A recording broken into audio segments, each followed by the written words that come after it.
इनका हमारे आत्मा के साथ में किसी प्रकार का कोई संबंध नहीं है। इस प्रकार शरीर रागादि को कर्म करते जानते हुए इन्हें अपना नहीं जानना, इन्हें अपना नहीं मानना, इन रूप प्रवृत्ति नहीं करना। अंदर में जो अखंड ज्ञान ज्योति स्वरूप है, जो स्थिति की सामर्थ्य वाला है, अनंत शक्तियों का भंडार है, ऐसे ज्ञायक प्रभु परमात्मा को ही अपना जानना, उसे ही अपना मानना और उसमें ही परिवर्तन करना, यही अत्यंत परमात्मा, इसे धर्म कहते हैं। देखिएगा उसकी चर्चा आचार्य भगवंतों ने एक एक गाथा, एक एक टीका और कलश के माध्यम से हमें आपको यहाँ समझाया है। नियम सारी ग्रंथ चल रहा है, जिसका चौथे अधिकार का नाम व्यवहार चारित अधिकार है।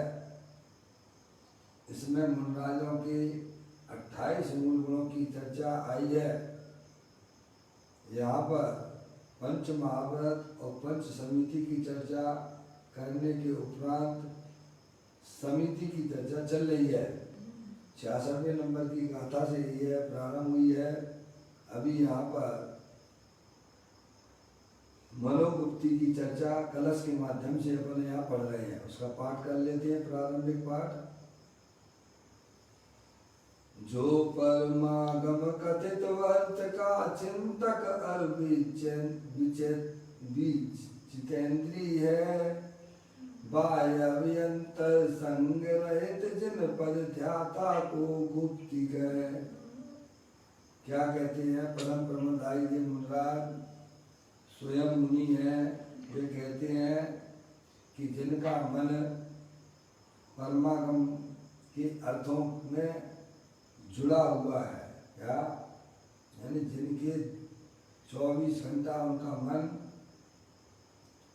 कहाँ पर जुड़ा हुआ है, जो जिन्हें देव परमात्मा ने जो तत्व बताया है उसमें ही उनका मन लगा रहता है, अन्य कहीं भटकता ही नहीं है।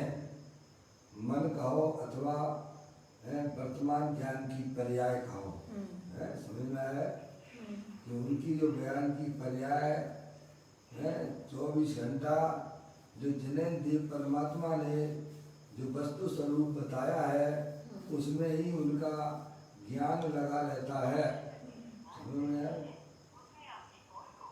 और उन्होंने भी जितेंद्री है, कैसे हैं वे मुनराज कि उन्होंने विशेष रूप से इंद्रियों के विषय को जीत लिया है, समझ में आप, उसे जितेंद्री कहते हैं। जिन्होंने इंद्री और इंद्री के विषयों को जीत लिया है। किसके द्वारा जीता है? एक अखंड ज्ञान ज्योति स्वरूप के द्वारा, समझ में आया भैया। इंद्रियों को जीतना ये नहीं कहलाता है कि भाई साहब ने भोजन छोड़ दिया तो जीत लिया, ये जीतना नहीं कहलाता है। अंदर में कसाय परिणामों को जीते बिना कोई भी इंद्रियों के विषयों को जीत नहीं सकता है। क्या भाई साहब, इंद्रियों को जीतना है तो अंदर में आत्मा और रागादिक दोनों भिन्न भिन्न चीजें हैं। ऐसा जिसको सच्चा ज्ञान होता है वह जीव रागादिक परिणतियों से की उपेक्षा करता हुआ अपने ज्ञायक प्रभु परमात्मा का आश्रय लेते हुए जीतता है। भैया पंच इंद्री और उनके विषयों को जीतने के लिए क्या करना कि अंदर में अखंड ज्ञान ज्योति स्वरूप वस्तु है जो परद्रव प्रभावों से भिन्न है। ऐसे ज्ञायक प्रभु परमात्मा में जब तक अपनापन स्थापित नहीं होगा, उसे निज रूप से स्वीकार नहीं करोगे, तब तक कोई भी इंद्रियों और इंद्रियों के विषय को जीत नहीं सकता है, समझ गया। लेकिन मुनराज ने वह करके बता दिया है, भैया। जो चीजें हमारे लिए कठिन लगती हैं उसे मुनराज ने चुटकी की तरह खेल खेलते में क्या कर लिया भाई साहब। हमें तो बहुत कठिन लगता है भाई साहब, कैसे स्पर्श इंद्री को जीते, कैसे रसना इंद्री को जीते, कैसे चक्षु इंद्री के विषयों को जीते, कैसे कर्ण इंद्री के विषयों को जीते। अपन क्या उपाय करते हैं जीतने के लिए? इंद्रियों की पूर्ति भाई साहब रसना इंद्री के विषयों का सेवन करते हैं। अरे सेवन करते हैं, उनकी बातें तो छोड़ दो। क्या आज ये रस त्याग है मौसी, आज नमक का त्याग कर दिया, आज घी का त्याग है। पूरे हफ्ते में चलता है ना कि देखो मैं इंद्रियों को जीत रहा हूँ, ये बिल्कुल भी नहीं है। अंदर में कसाय को जीतना वही वास्तव में इंद्रियों को जीतना कहलाता है।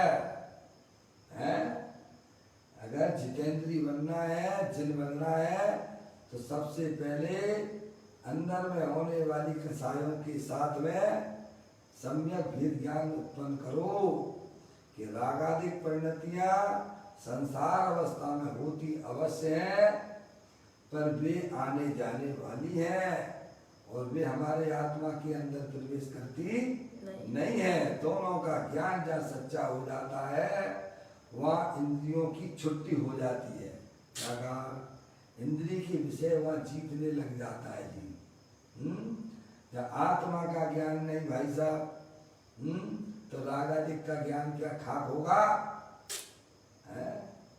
अंदर में चेतने सर्वस्तु है, अनंत शक्तियों की भंडार वाली है, जिसने आज तक कसायों को छुआ तक नहीं है। तो मुनराज ने वह भी जितेंद्रीय पना प्राप्त किया है। विशेष रूप से उन्होंने इंद्रिय और इंद्रियों के विषयों को जीत लिया है। भाई साहब बड़ी गर्मी लग रही है, बड़ी ठंड लग रही है, तो क्या करना? कूलर चला लेना, एसी चला लेना। ये इंद्रियों को जीतना है कि इंद्रियों का पोषण किया जा रहा है? पोषण किया जा रहा है। ये तो इंद्रियों को आप पुष्टि कर रहे हो आप इंद्रियों के। ये इंद्रियों के विषयों को जीतना कहाँ कहलाया? अच्छा, इंद्रियों के विषयों को ये कैसी चलाना छोड़ देते हैं तो जीत ले गया क्या? अरे बोलो पापा, आवाज आ रही है पापा? इंद्रिय के विषयों से अलग रहना यह भी इंद्रियों के विषयों को जीतना नहीं है। तो क्या चलो दुखी हो रहे हैं, अब कैसे आप क्या करें? मैं मुनि हूँ, मुझे कसाय नहीं करना। क्या भाई साहब, मुझे तो जीतना ही चाहिए। मुझे जो है इंद्रियों के विषय को जीतना ही चाहिए। अरे ऐसे जीतना नहीं होता भाई साहब। अंदर में आनंद आए हुए बिना, आत्मा का आनंद आए हुए बिना इंद्रियों को जीतना पॉसिबल नहीं है। अंदर में सम्यक भेद ज्ञान की ज्योति जलाओ। शरीर तो हमारे आत्मा से अत्यंत भिन्न है ही, और ये रागादिक परिणतियां भी मेरे आत्मा का स्वभाव नहीं है, वह विजाति तत्व है भाई साहब। ऐसा जब अंदर में सम्यक भेद ज्ञान की धारा चलती है, वहाँ आत्मा का ध्यान भी होता है, आत्मा की आराधना भी होती है, और वह रागादिक परिणतियां भी छुट्टी को प्राप्त हो जाती है। तो मुनराज है, उनकी पर्याय में निरंतर जिनेंद्र द्वारा बताया गया जो परमागम है, उनके अर्थों में उनका मन हमेशा लगा रहता है। पहली बात तो मुनराज को ऐसा समझना चाहिए, दुनिया भर की झंझटें लेके नहीं चलते वे। समझ गए आप? झंझट तो ग्रस्त अवस्था में थी मौसी, अब उन्हें क्या लेना देना है? घर में कोई मर रहा है, घर में कोई जी रहा है, है, अब उन्हें सूतक भी नहीं लगता है, पातक भी नहीं लगता है, समझ में आया? है? अगर यही देखते रहे तो खरीद अच्छे थे, समझ में आया? मुनराज होते हैं, उन्हें घर में होने वाले जन्म से और घर में होने वाले मरण से भी कोई लेना देना नहीं होता है। उन्हें तो बस निरंतर अपने आत्म कल्याण की तरफ बढ़ते हुए वीतराग दशा में मस्त होते हुए आगे बढ़ते हैं। समझ में आया? तो कहते हैं जिनका मन परमागम के अर्थों के चिंतन में युक्त हो गया है, दिन रात आत्मा का चिंतन, मृदु संभाषण में वही कथन, व्यर्थ के विकल्प में अपने उपयोग को जाते नहीं है। यहाँ तो आनंद की मस्ती आ रही है आत्मा को लक्ष्य करके। अब क्या करना है किसी से, है? जिसको भी अपने आत्मा का कल्याण करना हो तो करे, ना करना हो तो ना करे, सब स्वतंत्र हैं, है भाई साहब। ये तो एक बीच में ऐसी घटना हमें आपको मिल गई है जो वस्तु स्वरूप को बताने वाले ग्रंथ मिल गए हैं। जिसे अपने कल्याण की नहीं पड़ी है उसका दूसरा क्या कल्याण करेगा? कहते हैं जिसका मन परमागम के अर्थों के चिंतन में युक्त है, और वे कैसे हैं वे मनोराज? भी जितेंद्रिय हैं, जिन्होंने इंद्रियों को विशेष रूप से जीत लिया है। समझ में आया भाई? ये काम करने लायक है, इस काम में अपना उपयोग लगाइए भाई साहब। अनादिकाल से बैरमुखी होकर हमें अपनी पर्याय में क्या प्राप्त किया, बोलो क्या मिला? इंद्रियों के गुलाम बन बन के अपनी पर्याय में भाई साहब रोने धोने के अलावा क्या मिलता है? आत्म ध्यान और रौद्र ध्यान में जिंदगी बीती है। अनादिकाल से हमारा आत्मा किसमें रुला? पर का लक्ष्य करके, पर को अपना मान के आत्म ध्यान और रौद्र ध्यान में ही बस वहीं पर है। क्या ये जिंदगी है क्या? अरे आत्मा के लक्ष्य पूर्वक जीना वह वास्तविक जिंदगी है, जिसका सेवन सिद्ध परमात्मा करते हैं, जिसका सेवन अरिहंत परमात्मा करते हैं, जिसका सेवन जगत के समस्त साधु परमेष्टि करते हैं, जिसका सेवन समस्त सम्यक दृष्टि जीव करते हैं, वह चीज हमारे पास में उपलब्ध है। या जहाँ बड़े बड़े लोग जिसका सेवन करते हैं, हमें भी उसी का सेवन करना चाहिए। वो है जिंदगी, है? तो मुनराज हुए तो उन्होंने विशेष रूप से इंद्रियों के विषयों को और जीता है। सम्यक दृष्टि होती है पहले राग में गिरती पने का अभाव हो जाता है, कसाई की दौड़ की तरफ नहीं है। मन में इच्छा होगी भाई साहब ये कर लो ये कर लो, अरे पहले ही अंदर में तुम्हें जो करना हो करो भाई साहब, मुझे तो अपना आत्मा मिल गया है और मैं अब बस अपने आत्मा के साथ में ही रहना चाहता हूँ, मुझे अन्य से कोई लेना देना नहीं है। तो कहते हैं मनलाल ने विशेष रूप से इंद्रियों के विषयों को विजय प्राप्त कर ली है। समझिए किसके बल पर? अंदर में जो अखंड ज्ञान ज्योति स्वरूप है उसके बल पर है भाई साहब। कहते नहीं तुम किसके बल पर इतना रहे हो भाई साहब, हैं? ये रुपया पैसा तो 4 दिन की चांदनी है। अरे भैया संयोग कितने दिन के हैं? अब तो 4 दिन कहना भी मुश्किल पड़ता है भाई साहब। क्या अरे भैया अब तो 4 दिन भी कहना बड़ा मुश्किल पड़ता है। ये कोरोना वायरस में तो है भाई साहब लक्षण प्रकट हुए पता ही नहीं पड़ता है, ठीक है, 2-3 दिन में तो निपट के खेल खत्म हो जाता है। जब तक पता पड़ता है तब तक तो उसका खेल खत्म हो जाता है भाई साहब, हैं? ये संयोग न हमारे थे न कभी हमारे हो सकते हैं। अपना चेतनेश्वर भगवान आत्मा जो अनंत शक्तियों के भंडार वाला है, जो हमेशा हमारे साथ था, हमारे साथ रहेगा, उससे प्रेम करना है। उसके बल पर मुनिराज ने इन पंच इंद्रियों के विषयों को जीत लिया है? ये काम हमें लगना चाहिए।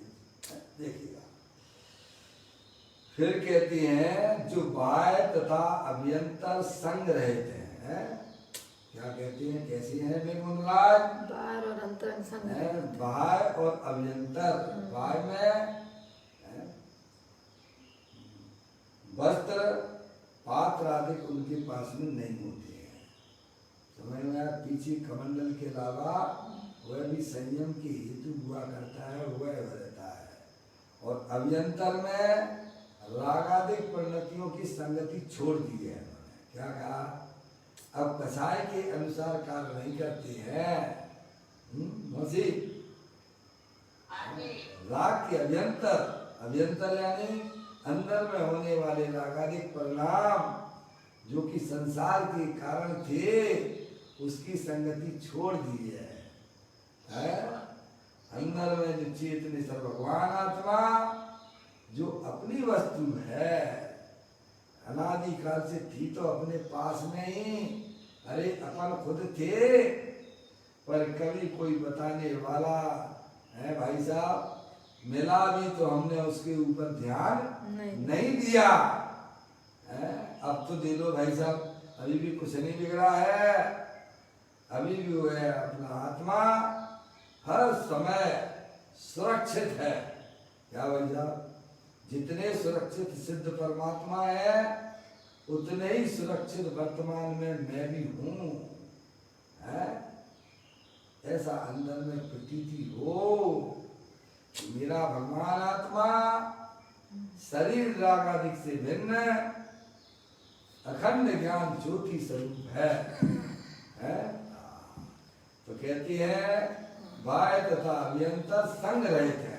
अब उनका उपयोग समझ में आया भाई साहब?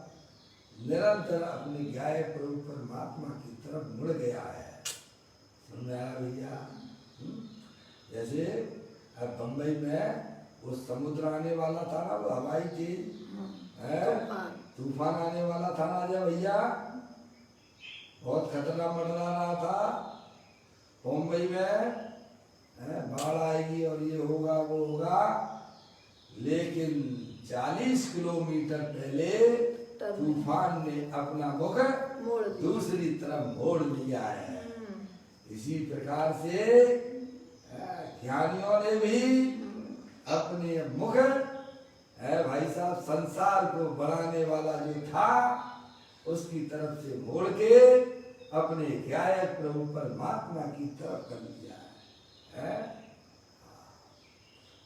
तो कहते हैं बाह्य तथा अभ्यंतर संग रहित हैं और जो श्री जनेन्द्र चरण के स्मरण से संयुक्त है। कहाँ लगा रहता है? ऐसी भगवान की भक्ति करो भाई साहब, मंदिर में जाओ भाई साहब, दरवाजे खोल दो, अरे तुझे खोलना हो तो खोल और ना खोलना हो तो ना खोल, मेरा भगवान तो मेरे पास में हर समय उपलब्ध रहता है। समझ में आया? उसे बारी पर पदार्थों की कोई भी दरकार रहती नहीं है। समझ में आया भैया? बारी पर पदार्थ जैसे परिमल करना हो करें, उनसे मेरा किसी प्रकार का कोई संबंध नहीं है। समझ में आया? इसीलिए वह जिनेन्द्र भगवान की 24 घंटा भक्ति करता है, क्योंकि प्रत्येक आत्मा जिन स्वरूप है, वीतराग स्वरूप है। समझ आया भैया? बोलो, अब इतनी बढ़िया चीज मिल गई है भाई साहब, उसकी इज्जत करना सीखो, उसका आदर करना सीखो। यहाँ किसको किसका आदर कराया जा रहा है?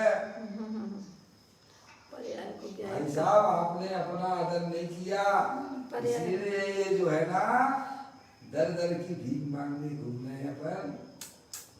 अरिहंत परमात्मा कहते हैं तुमने अभी तक आपने अपने आत्मा का आदर नहीं किया, इसीलिए पर्याय में दुख की पर्याय चल रही है।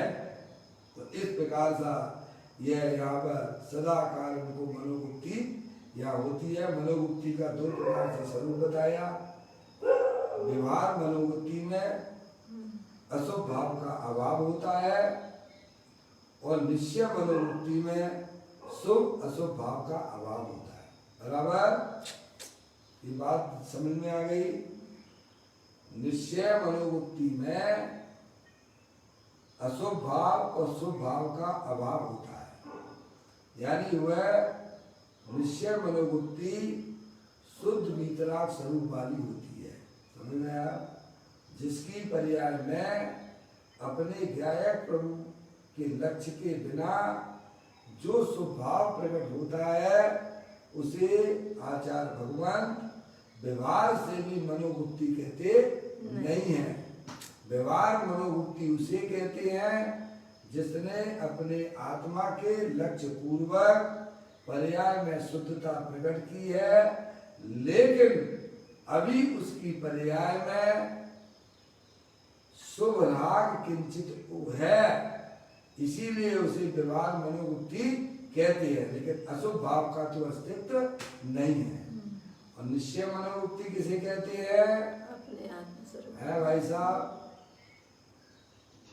दो प्रकार की है ना, निश्चय मनोमुक्ति और व्यवहार मनोमुक्ति। निश्चय मनोमुक्ति में पुण्य पाप के परिणामों का भी जिसमें अभाव है, एकमात्र वीतराग परिणति है, उनकी भूमिका के अनुसार वह शुद्ध परिणति, वह वास्तव में निश्चय मनोमुक्ति है। और वह संसार, वह मोक्ष का कारण है, संसार का कारण तो राग है। इस प्रकार की चर्चा अपन आपने पूर्व दिनों में इनको अपन ने समझा है, पढ़ा है। उसका जितना आप चिंतन करेंगे, विचार करेंगे, उतना आपका आत्मा आपके नजदीक होगा। समझ में आया? अब देखिएगा यहाँ पर अगली चर्चा इसी के संबंध में देखें।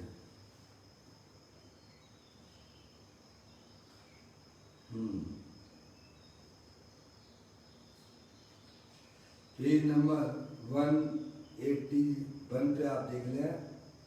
प्रवचन रत्न चिंतामणि चल रहा है यहाँ पर, तीसरा भाग देखें। जिसे निश्चय चारित होता है उसे उस भूमिका में वैसा स्वभाव होता है, और उसे व्यवहार चारित्य कहती है। दो और दो चार जैसा जैन दर्शन है भाई साहब, इसमें अपना उपयोग लगाइए। आपको ऐसा लगेगा ओहो ये अमृत हमसे कैसे छूट गया। समझ में आया भैया? कहती है जिसे निश्चय चारित होता है। निश्चय चारित यानी किसे कहना? आप लोग बोलो तो बड़ा अच्छा लगेगा। निश्चय चारित किसे कहना? अपने आत्मस्वरूप निश्चय चारित किसे कहना? मम्मी, पापा, हाँ जी, क्या? आत्मा, हाँ बोलिए। आत्मा, हाँ, निश्चय चारित है नहीं? ठीक है ना? अपने आत्मा में रमण करना। तो आत्मा में रमण करने पर कुछ मिलता है कि नहीं मिलता है?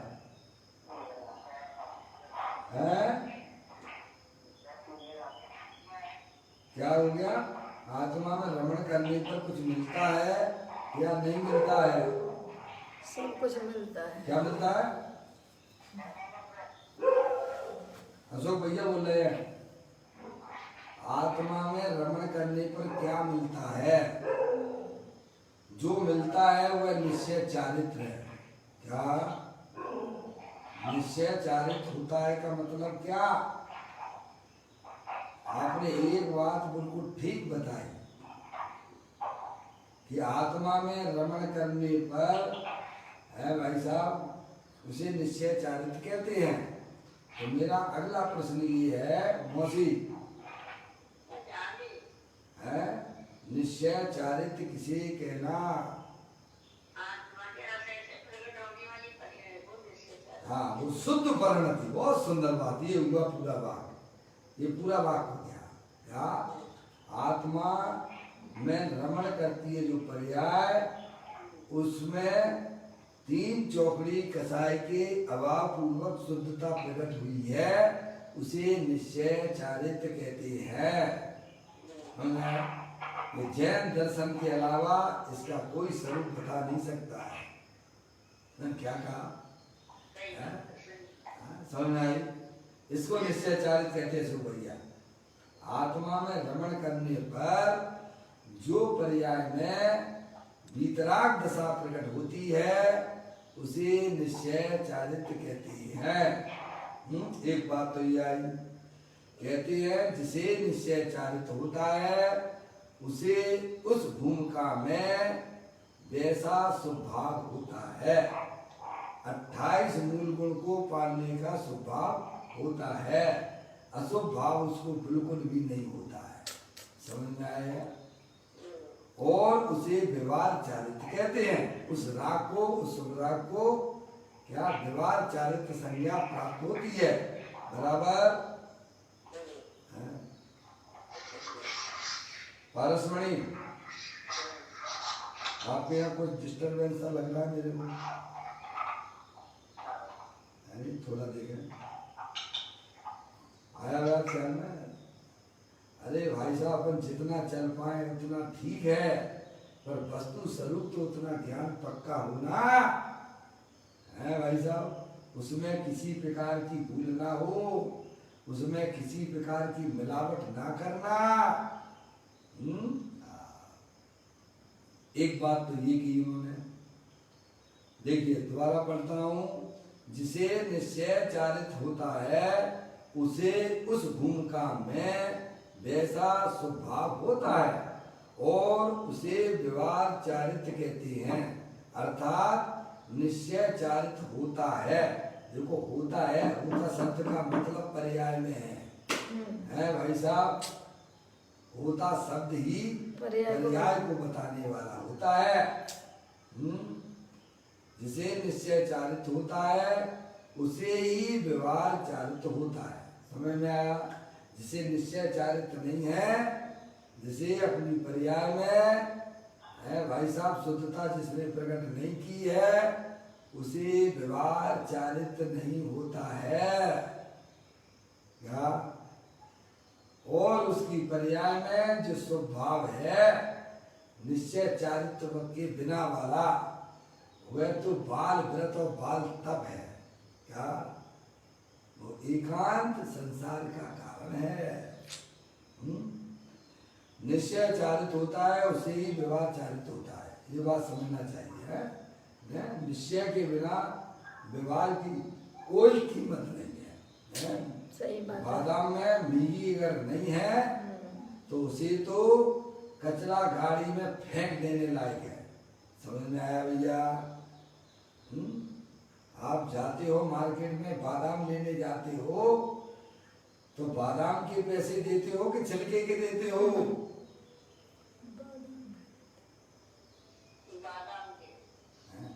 बादाम के भी देते हो है? समझे? बादाम है तो छिलके की कीमत भी है का? और केवल छिलके छिलका हो तो आप जाइए बाजार में, आप जाइए, मिगी जो बादाम की मिगी है ना, उसकी कीमत अलग होगी। क्या? वो मिलेगा आपको 700 रुपए किलो, जो भी हो मार्केट का भाव मुझे नहीं मालूम, समझ आया? और छिलके सहित बादाम की कीमत अलग होगी। और छिलका तो भाई साहब ये पड़ा हुआ है, ये कचड़े में डालने का है। समझ में? तो राज की परिणति में अभी अभी क्या हालत है कि बादाम छिलके सहित वाला है। कौन सा है? बादाम छिलके सहित वाला है। समझ में आया? और अरिहंत परमात्मा के पास में, अरिहंत परमात्मा के पास में वो छिलके रहित बादाम है। कौन सा? समझ में आया भैया? मौसी, छिलके रहित वाला बादाम, उसकी कीमत ज्यादा होगी ना भाई। जिसके पास बादाम ही नहीं है, केवल छिलकी छिलका है, तो वो इंदौर की कचरा गाड़ी है ना, उसमें जाके पटक देना उसको। समझ में आया? ऐसे ही जिसकी आत्मा में तीन चौकड़ी कसाय के अभाव पूर्वक स्वसंवेदन अतीन्द्रिय आनंद की प्राप्ति हुई है, लेकिन अभी उसे पूर्ण वीतराग दशा की प्राप्ति नहीं हुई है। किंचित शुभ राग 28 गुण पालने का शेष रह गया है। उसे व्यवहार चारित्र कहते हैं। और निश्चय चारित्र के बिना उस शुभ भाव की कोई कीमत नहीं है। समझ में आया भैया? ऐसी कोई बातें हैं जो हमारे समझने से दूर रह गई थी। कहते हैं जिसे निश्चय चारित होता है, उसे उस भूमिका में वैसा स्वभाव होता है, उसे व्यवहार चारित्र कहते हैं।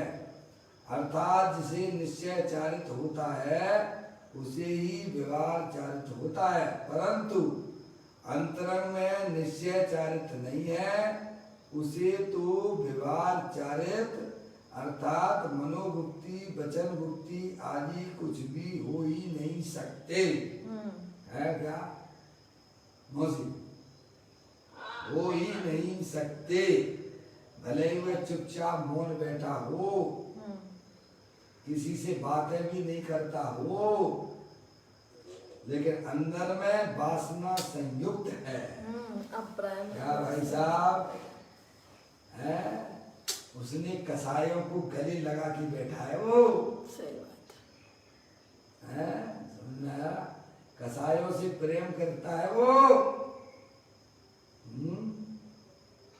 अपने आत्मा से प्रेम नहीं करता है।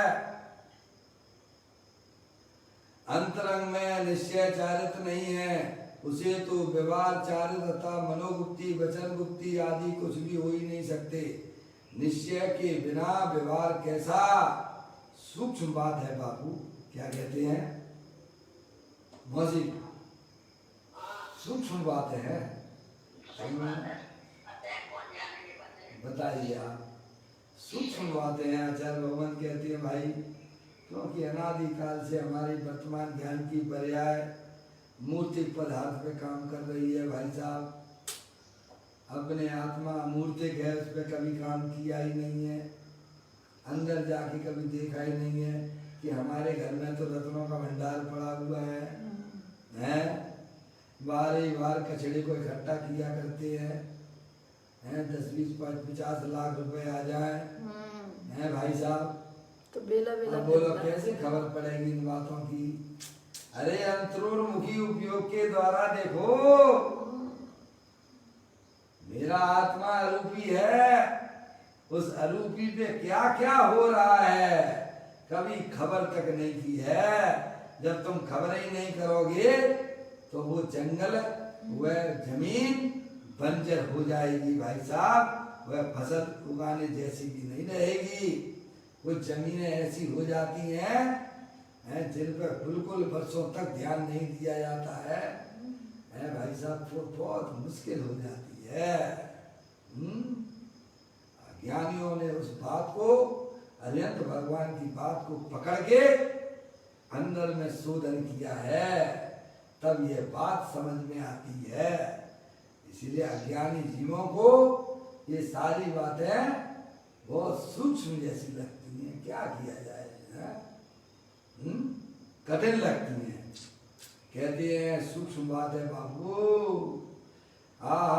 वीतराग मार्ग को जानना अलौकिक बात है। कैसी बात है? अलौकिक बात है। ये लौकिक जनों से अलग बातें हैं जे है। उसका आत्मा भले ही संसार में रहता हो लेकिन अलौकिक गगन में उड़ने वाला है उसका आत्मा। समझ में आया? भले ही संसार में दिखता हो है भाई साहब, लेकिन वह गगन चुंबी होता हुआ नजर आता है। समझ गए नहीं आप?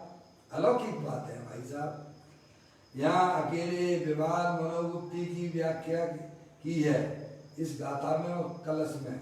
देखिए आप, यहाँ अकेले व्यवहार मनोवृत्ति की व्याख्या की है गाथा के अंदर, समय गाथा में है। पदम प्रबलदायी देव ने तो जो है उसको छुआ भी नहीं है, तो निश्चय की बात सीधी की। देखो वीतराग मार्ग को जानना अलौकिक बात है। यहाँ अकेले व्यवहार मनोवृत्ति की व्याख्या की है इस कारण जिसे अंतरंग में आत्म अनुभव और वीतरागता नहीं है उस द्रवलिंगी को भी यह व्यवहार मनोवृत्ति होती है, ऐसा नहीं कहना है। क्योंकि जो अनादि का ज्ञानी है ऐसे द्रवलिंगी मिथ्या दृष्टि को व्यवहार कैसा? मिथ्या दृष्टि 9वें गिरिवेग तक गया। कौन गया? मेरा आत्मा गया। क्या दूसरों की बात यहाँ बिल्कुल भी नहीं है। समझ में आया? अपने ऊपर लगा के बात करना है। समझ में आया? जैसे उस पत्रिका में दैनिक भास्कर आदि जो पत्रिकाएं होती हैं उसमें अज्ञानी लोग अपनी राशि देखते हैं। किनकी राशि देखते हैं? अपनी यानी शरीर की। समझ में आया? अज्ञानी शब्द लगा दिया ना है। और राशि किसकी देखता है? उसमें दूसरे की अपनी देखता है। समझ में आया भैया? ऐसे शास्त्रों को ऐसे पढ़ना कि ये मेरी है, मेरी बात है। समझ में आया भैया? तो उसका लाभ आपको मिलेगा। समझ में आया? दूसरों को सुनाने के लिए पढ़ोगे भाई साहब तो उतना आपको मजा नहीं आएगा। समझ में आया भैया? तो यहाँ ये कहते हैं द्रवलिंगी को भी यह व्यवहार मनोवृत्ति होती है। तो वहाँ अपन को लगा लेना। मेरा आत्मा अनंत बार द्रवलिंगी मुनि हुआ है। कितनी बार? अनंत बार। अनंत बार कितनी बार मौसी? अनंत बार हुआ है। और ऐसा स्वभाव भी प्रकट हुआ कि 9वें गिरिवेग भी गया। पर उस द्रवलिंग में आत्मा का ज्ञान नहीं है, आत्मा का श्रद्धान नहीं है, आत्मा का अनुभव नहीं है। इसीलिए वो वहीं पर रखड़पट्टी कर रहा है कोल्लू की बैल की तरह। जैसे कोल्लू का बैल है, कोल्लू का बैल समझ गए? कोल्लू के बैल पर आंखों पर जिस प्रकार दोनों साइड में पट्टी बांधी जाती है और वह वहीं पर चक्कर लगाया करता है। वो समझता है कि मैं बहुत चल रहा हूँ है भाई साहब। ऐसे ही हमने अनादि काल से मोह रूपी पट्टी बांध रखी है और धर्म के नाम पे समझते हैं कि मैं बहुत चल रहा हूँ। आत्मा को जाने बिना किंचित भी चलना नहीं होता है भाई साहब। ये मोह रूपी मदरा को सम्यक वेद ज्ञान के द्वारा उतार दो।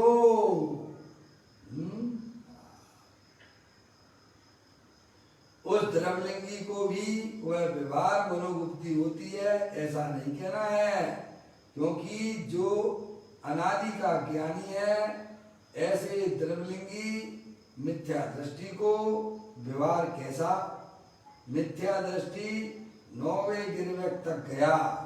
मुनि वृद्धार अनंत बार गिरिवेग को बुझायो तो से व्यवहार चारित्र नहीं है। समझ गए आप? इतनी देखो हमारे आत्मा की पर्याय में ऐसा पुण्य का परिणाम भी हुआ, उत्कृष्ट से उत्कृष्ट पुण्य का परिणाम जो 9वें गिरिवेग तक ले गया। ऐसा हमारी आत्मा की पर्याय में पाप का परिणाम भी हुआ।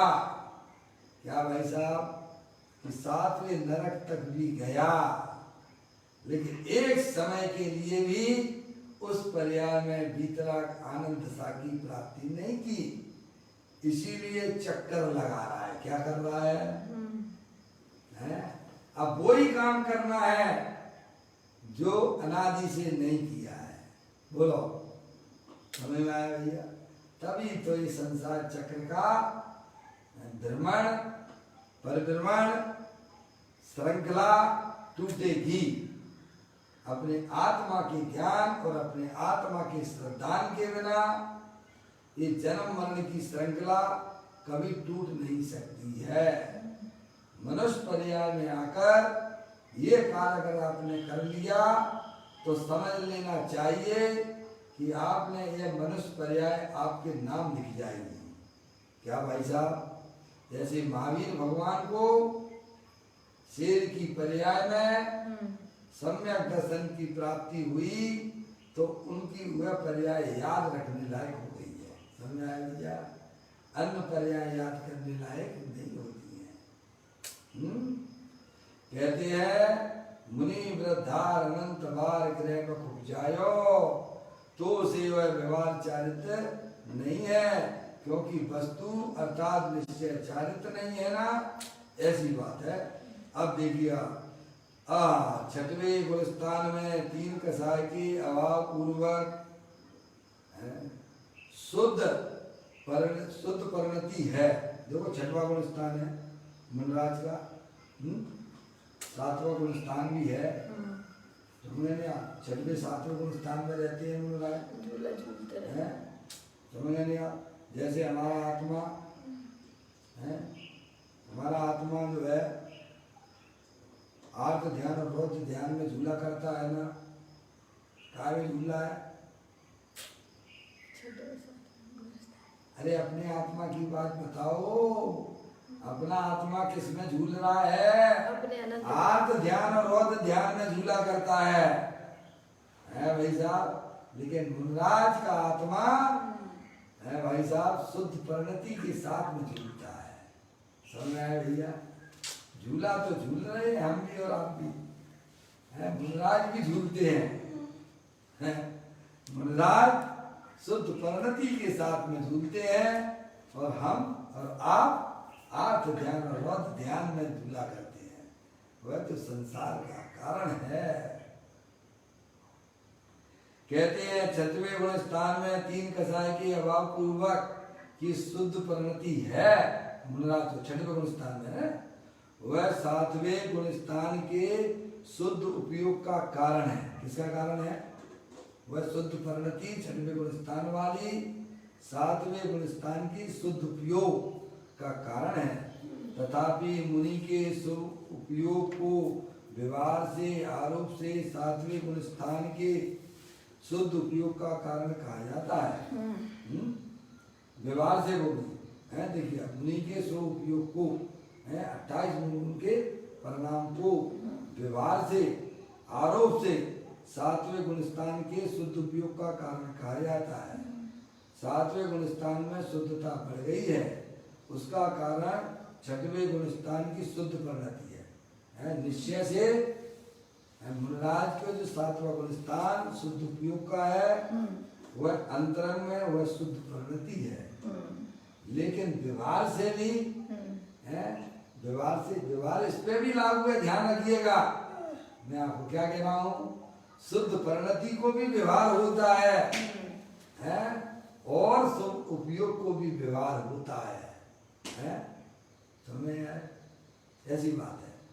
निश्चय से तो वह पर्याय स्वतंत्र अपने सत्कारक में उत्पन्न होती है शुद्ध उपयोग की। समझ आया? दोनों व्यवहारिक कथन है।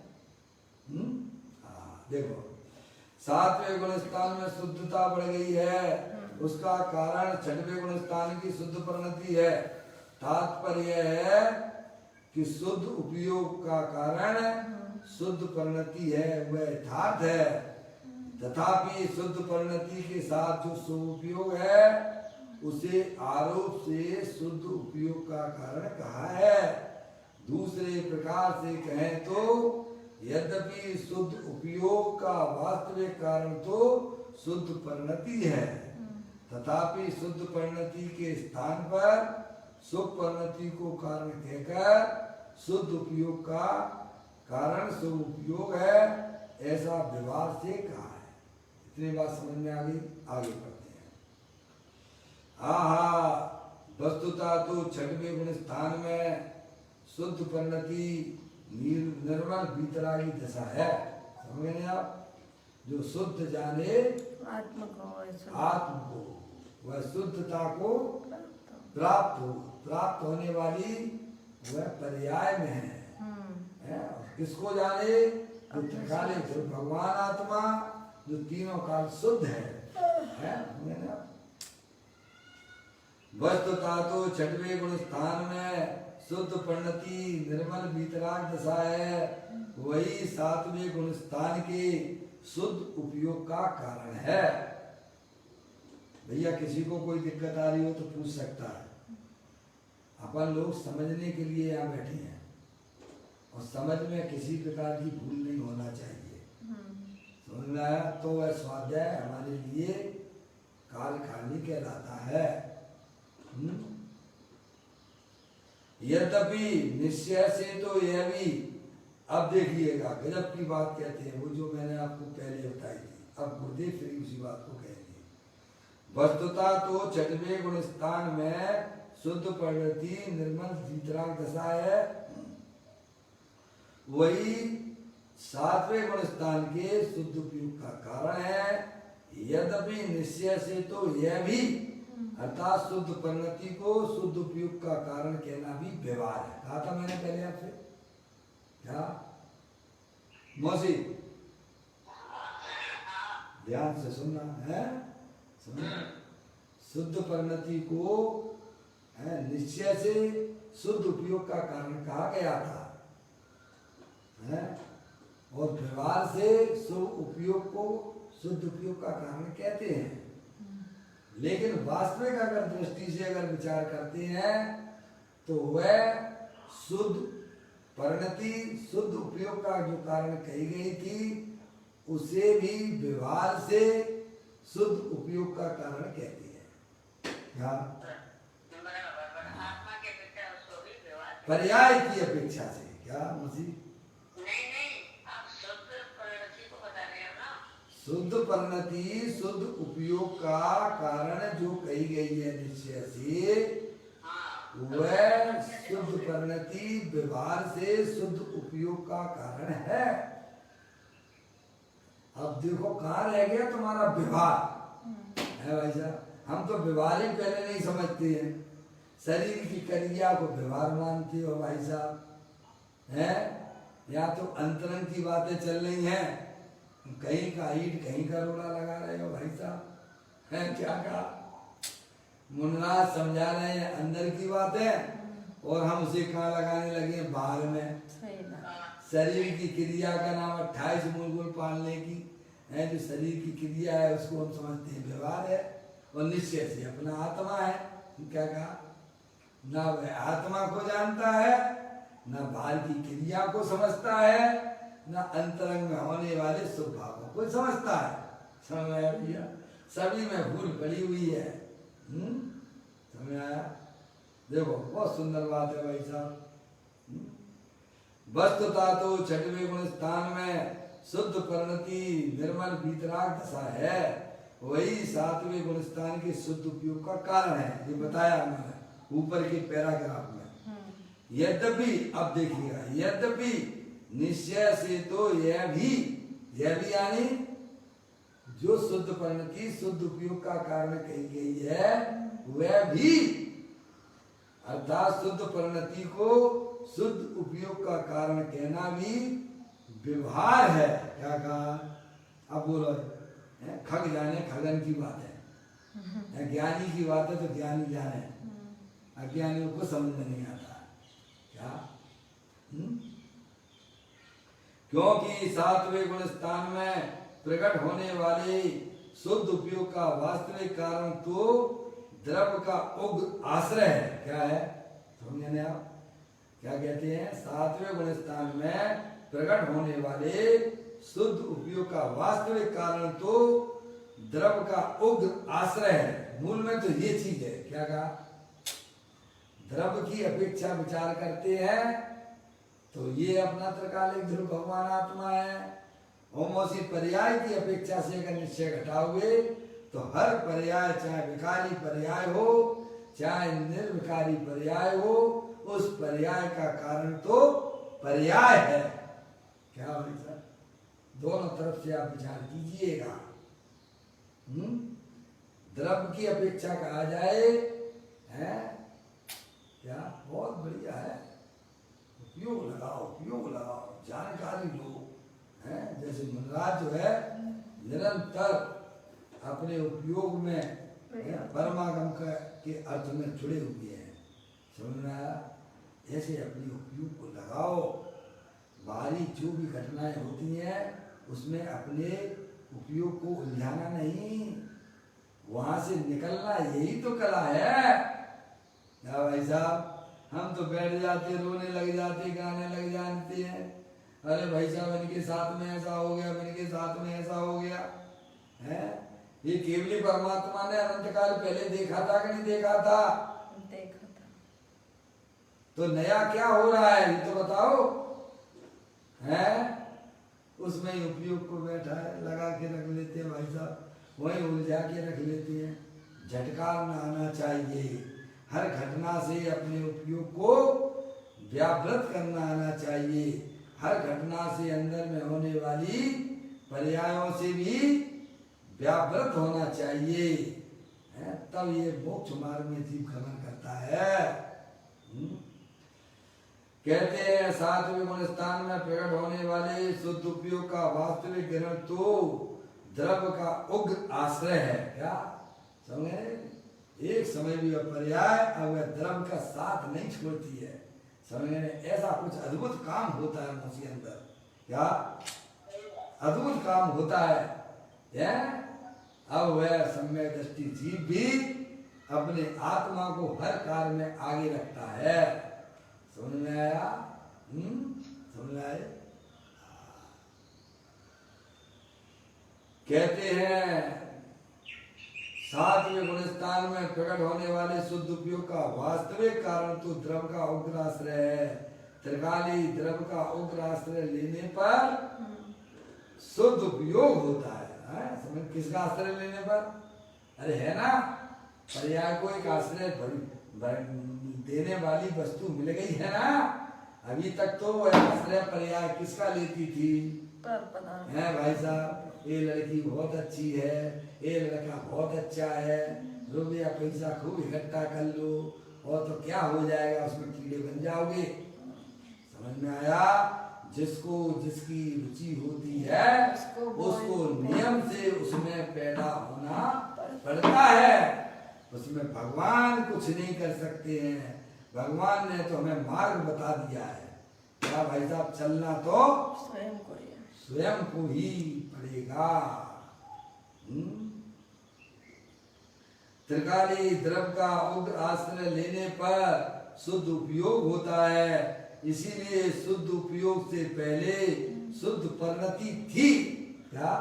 शुद्ध उपयोग से पहले शुद्ध परिणति थी। है जैसे पेट भोजन किया ना, है भाई साहब, भोजन किया ना तो आपकी छठवीं रोटी में, सातवीं रोटी में आपका है पेट एकदम लबालब हो गया है। पर छठवीं में संतुष्टि थी कि नहीं? तो उसको कारण कह दिया गया। किसको? शुद्ध परिणति को, छठवें गुण स्थान की। है भाई साहब, है सातवीं रोटी आपने खाई है, रोटी तो सब वही थी है, क्रम से खाई ना सातवीं की, तो उसको कह दिया छठवें नंबर की शुद्ध परिणति वह कारण है और सातवीं परिणति का शुद्ध उपयोग का। वास्तव में देखा जावे तो वह त्रिकालिक ध्रुव भगवान आत्मा जो अनंत शक्तियों के भंडार वाला है, वह निश्चय कारण है। समझ गया? उस शुद्ध उपयोग का। देखिएगा उसे शुद्ध उपयोग का कारण कहा है। अर्थात एक पर्याय को दूसरी पर्याय का कारण कहना भी व्यवहार है। हमें मौसी शुद्ध परिणति को शुद्ध उपयोग का कारण कहना वह व्यवहार है? पहले की पर्याय का तो अभाव हो जाता है, इसीलिए पहले की पर्याय को दूसरी पर्याय का कहना भी व्यवहार है। तथापि, अब देखिए, तथापि सातवें गुण स्थान में निर्विकल्प शुद्ध उपयोग दशा प्रकट होती है? उसका कारण शुद्ध परिणति को गिना जाता है तथा उसका आरोप शुभ भाव में करके शुभ भाव को भी व्यवहार से शुद्ध उपयोग का कारण कहा जाता है। वस्तुतः तो शुद्ध उपयोग का कारण शुद्ध द्रव है। क्या है? शुद्ध द्रव है, जो पर द्रव पर भावों से भिन्न पड़ा हुआ है, ऐसा अपना भगवान आत्मा वह शुद्ध द्रव है।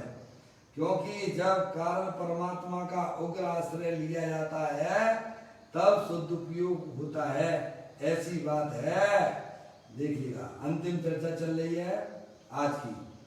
आहा सच्चा निश्चय मोक्ष मार्ग, सच्चा निश्चय मोक्ष का मार्ग, मोक्ष का कारण, ऐसा कहना भी एक व्यवहार है।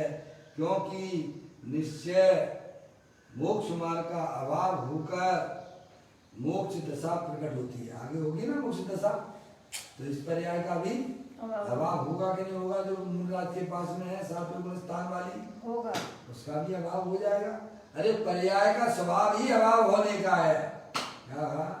चाहे वह मलिन पर्याय हो और चाहे वह निर्मल पर्याय हो। इसीलिए आचार्य कुंकुम देव कहते हैं वो पर्याय के परिवर्तन से मेरे को कोई भी लेना देना नहीं है। प्रमत्त नहीं, मैं तो एक गायक भाव हूँ। क्या मौसी? उस एक परिवर्तन के ऊपर भी उनका नजर नहीं जाती है, दृष्टि नहीं जाती है। ज्ञान तो रहता है, ज्ञान तो आत्मा का स्वभाव है, सबको जानता है, पर दृष्टि में किसको रखता है? एक अपने गायक प्रभु परमात्मा को रखता है। समझ में? कहते हैं भाई साहब, उसका कारण शुद्ध परिणति को गिना जाता है। सच्चा मोक्ष का मार्ग, मोक्ष का कारण, ऐसा कहना भी एक व्यवहार है। क्योंकि निश्चय मोक्ष मार्ग का अभाव होकर मोक्ष दशा प्रकट होती है, इसीलिए निश्चय मोक्ष मार्ग मोक्ष का कारण नहीं है। समझ आया? परंतु त्रिकाली कारण परमात्मा मोक्ष दशा का कारण, उसका कभी अभाव होता है क्या? अरे द्रव्य का कभी अभाव होता है क्या? नहीं है। मुनि अवस्था में भी द्रव्य विद्वान था और सिद्ध की पर्याय के समय भी वह द्रव्य का अभाव कभी होता नहीं है। इसीलिए द्रव्य को वास्तव में निश्चय से कारण कह देते हैं। ऐसी बात है भाई साहब, समझो। परंतु त्रिकाली कारण परमात्मा मोक्ष दशा का कारण है, अर्थात मोक्ष दशा का कारण वास्तव में तो द्रव्य है। इस प्रकार जब राग को मोक्ष का व्यवहार कारण कहते हैं, वो परंपरा से कहा गया। सो राग को समझ में आया? वो भी ज्ञानी जीवों को, अज्ञानी जीव की शुद्ध पर्याय को तो परंपरा से भी लिखा है। तथा शुद्ध परिणति को निश्चय कारण कहते हैं, और जब शुद्ध परिणति को मोक्ष का व्यवहार कारण कहते हैं, तब त्रिकाली द्रव्य को निश्चय कारण कहते हैं। ऐसी बात है। इस प्रकार देखो भाई साहब, कहाँ पर निश्चय लगाना, कहाँ पर व्यवहार लगाना, ये आप जिनवाणी माता की शैली को अगर समझ जाओगे तो आपको जिनवाणी माता इतनी प्रिय लगने लगेगी कि इन बातों की तो आज तक हमको खबर ही नहीं थी भाई साहब। इस प्रकार से आज की यह सुंदर चर्चा यहाँ विराम को प्राप्त करती है। कल पुनः इस चर्चा को गुरुदेव श्री जो है 3 पॉइंटों के अंदर ये सारी बातें अभी बताने वाले हैं। कल उसकी चर्चा अपन करेंगे। अभी अपना यहाँ पर समय हो गया। 3 पॉइंट है जो ऊपर जो चर्चा की अपन ने। हाँ, जो अपने भी चर्चा में आया है वो 3 फोंटों में गुरुदेव श्री उसको बांधते हुए आगे ले जाएंगे, उसकी चर्चा कल अपन करेंगे। निज निधि निज में बताई, ये अनंत अनंत उपकार है, उसके लिए जिन वाणी माँ को वंदना सतवार है, वंदना सतवार है। 9 बार नमोकार मन।